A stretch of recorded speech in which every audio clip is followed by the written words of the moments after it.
I'm going to share with you some absolute facts that should prime you for some speculation that you really need to consider here at the end of this video. So fact number one, NASA has a DART program, and that program is to stop asteroids from wiping out planet Earth. Now, if you begin to research this at all, you will find out that there are about 25,000 of these asteroids that we can see hanging out that could possibly be a problem for us.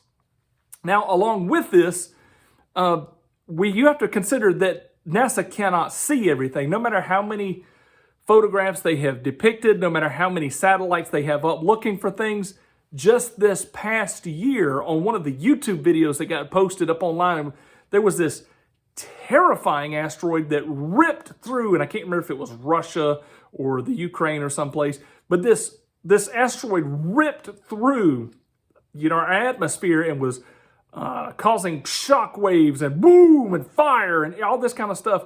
And, that's pretty traumatic. And all of the meteorologists found out about it after it happened. You need to file that away. So there are asteroids hanging out, and that happened, and the meteorologists found out about it afterwards, or the Sky Watchers, whatever their official titles are. So they all found out about this afterwards. But NASA has a very real DART program to help, for the asteroids we see that are coming this direction. And so just a little while back, I think it might have been about September 22nd of this year. Don't quote me on the exact date because I'm uncertain. But NASA successfully took a satellite and plowed it into the side of an asteroid to redirect its path. And so far, I believe it has been considered successful. Now you wonder, why? What is the purpose of NASA? Is it to, get us to the moon? Is it to get us into space? Maybe even consider now, what is the purpose of Space Force? But they're really trying this. They're really slinging satellites and firing them towards asteroids to shift them, and this is being reported to us. Well, in 2004, an asteroid was found, and maybe you remember this, but if not, please hang on to this information. This is real information. 2004, they found an asteroid coming towards planet Earth on a really close path. And then it was discovered that it was, it's going to miss us, and I think it comes around about every 10 years. But it was predicted that in 2029, that this asteroid had a 2.7% chance of actually hitting the Earth. That's 1 out of 37 chance of hitting the Earth. But they're reassuring everyone. They're reassuring everybody, okay, this isn't, it's not going to hit us. It is not going to hit us. Don't worry about that. But what they are checking on is what's called keyholes. And this is basically a mathematical formula that out to the side of Earth, if it goes through at this point, it's going to vary its orbit for the next time by this amount. And depending on where it goes through that sector, it could hit Earth in 2068. Now, I know for some of us, I'll be dead by then, who cares? But there are some very curious things that are going on. So let's go over the facts again. Really, I want to make this clear. NASA has a DART program to send satellites up to bounce them or explode them into asteroids to send the asteroids off course so they do not destroy planet Earth. They cannot see everything. There are about 25,000 of those, and there is one in particular that's about the size of a sports stadium, that if it hit the Earth, it would be magnormous. It would be bigger than, I believe, all the nuclear warheads on Earth piled together, kind of enormous.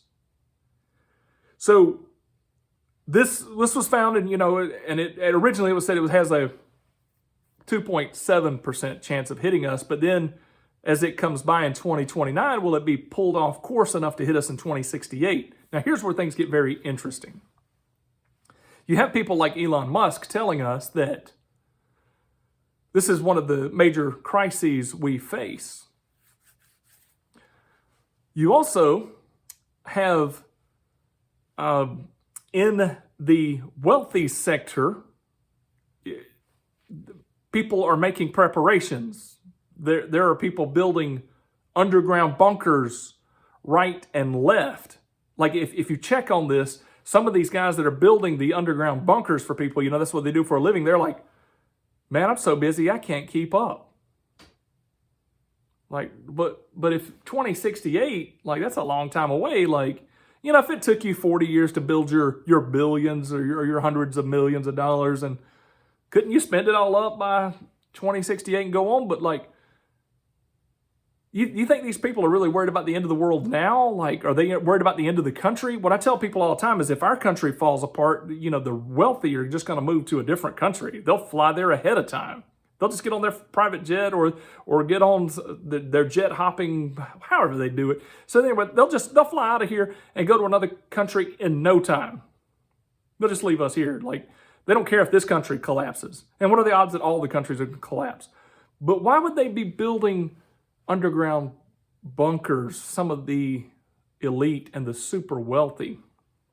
And I'm talking about to the tune of vast places. There are reports online of mega underground structures that are being built for real, not for incidentally or whatnot. Well, if you take all this data into place, and if you're a Christian, if you've been paying attention, like when you read the scriptures are very clear that there's certain things that are going to happen. Like the ocean has its boundaries; it's never going to move over them. But NASA will say, hey, you know, the oceans are going to flood us out and all this kind of stuff. And God's like, I'll pile up the waters like a heap. But NASA will be like, no, if the waters get too high, it's going to change everything. And the Bible says there's always going to be seasons and all this kind of stuff. And NASA's like, we're going to lose all our seasons. It's going to be summer all the time. And then you'll find out they openly say, oh, well, you know, some of our data was corrupted or we were wrong about this. But they say it quietly and not too often. And so just as a Christian watching, I'm like, are they lying about some things?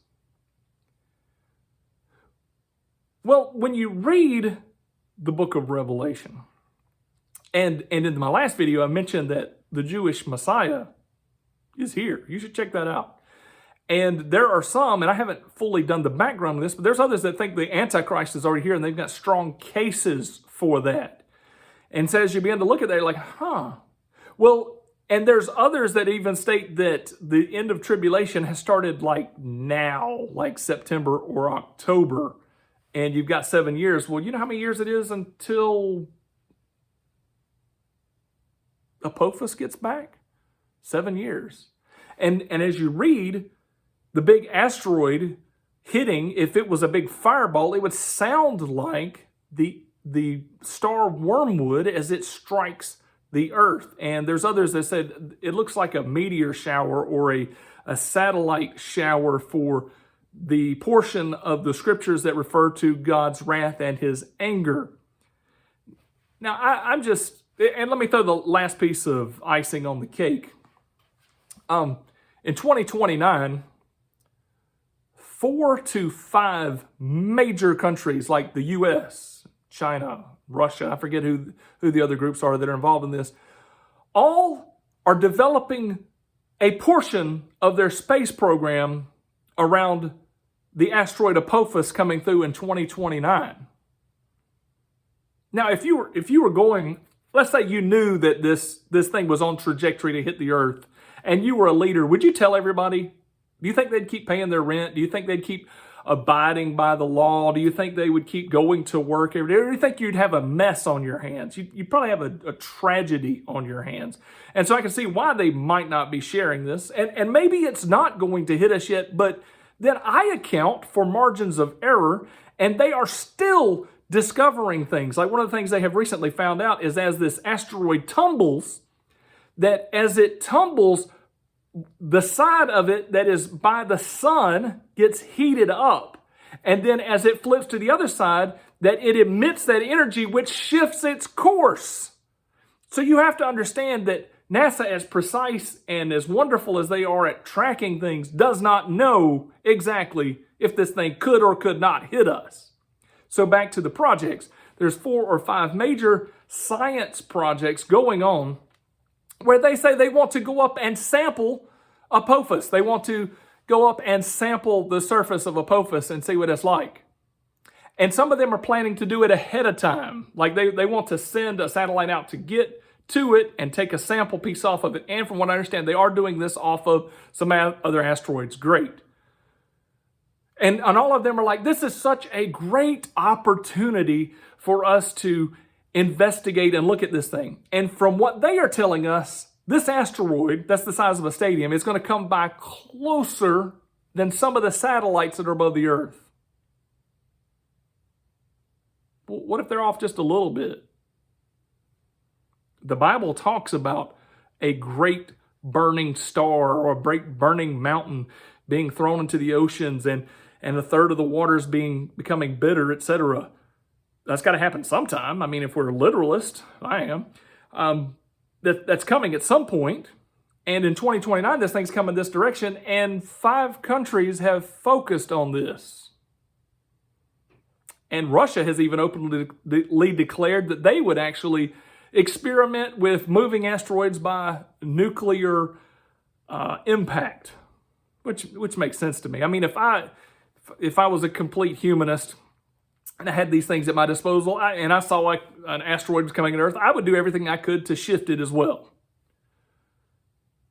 But if I take the scriptures seriously, maybe it doesn't shift. And now let me say all this. I'm just trying to put the thoughts together. I am just trying to speculate upon this. I am not telling you that the world is going to end in 7 years because of this asteroid hitting the Earth. And the Bible doesn't even say it's going to end. It just talks about it being part of tribulation. That's going to be a heinous and horrible part of tribulation. But I want you to know what's on the radar. Like, I don't trust television and news and media outlets because they're of the world. They don't always tell the truth. And the Bible talks about Satan being the prince of the power of the air. You know, he's got control of the airwaves.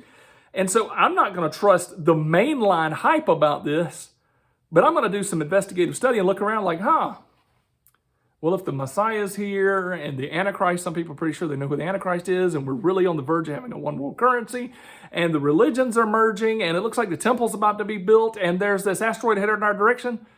As I calculate all the things, I'm going to put more and more focus on my spiritual life, not less. Do some investigative research yourself. Let me know what you find out.